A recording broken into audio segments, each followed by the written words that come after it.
গাজীপুরের সদর উপজেলার বিভিন্ন এলাকায় জ্বালানি তেল, অকটেন, পেট্রোল ও ডিজেল বিক্রির পাম্পগুলোতে তেল বিক্রি বন্ধ রাখা হয়েছে।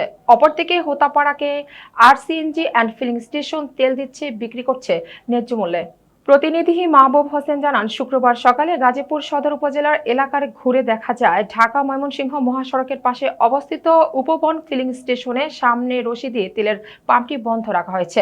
কেআরসিজি সিএনজি অ্যান্ড ফিলিং স্টেশনে 120 টাকা লিটার অকটেন, ডিজেল 100 টাকায় বিক্রি করছে পাম্প কর্তৃপক্ষ। ন্যায্য মূল্যে তেল কিনতে পেরে ধন্যবাদ জানাচ্ছেন ক্রেতারা পাম্প কর্তৃপক্ষকে।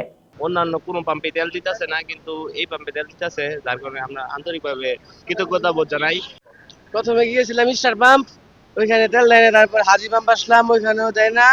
আবার বাগের বাজারের আগে একটা পাম্প আছে, ওইটা আসলাম, ওইটাতেও দেয় না। এটাতে তাও একটু দিতেছে। এটা মনে করেন যে আমার আসলে একটা অনেক স্বস্তি একটা বিষয়। আমি বাগের বাজারে গেছিলাম তেল ভরার জন্য। ওইখানে দেখলাম তেলের পাম্প আপনার বেড়া দেওয়া আছে, তেলের সংকট মনে হয় এরকম মনে হইলো। পরে আসলাম হুদাপাড়া, এখানেও এসে দেখি আপনার মোটামুটি ভালো সংকট অবস্থায় দেখা দিচ্ছে যে তেল আপনার সিরিয়াল অনুযায়ী নেওয়া লাগতেছে।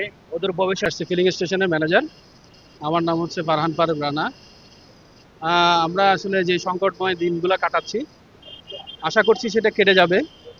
তবে আমাদের যেটা দৃষ্টিভঙ্গি সেটা হচ্ছে আমরা প্রত্যেকটা কাস্টমারকে যতক্ষণ পর্যন্ত আমাদের রিজার্ভে তেল থাকবে আমরা ইনশাল্লাহ সার্ভিস দিয়ে যাব। এবং সরকার মহোদয় জানিয়েছেন এই সমস্যা অতি শীঘ্রই আমরা উত্তরণ করতে পারবো। এবং আমি সবাইকে বলবো ধৈর্য ধরুন, ইনশাল্লাহ এই সমস্যার সমাধান হবে।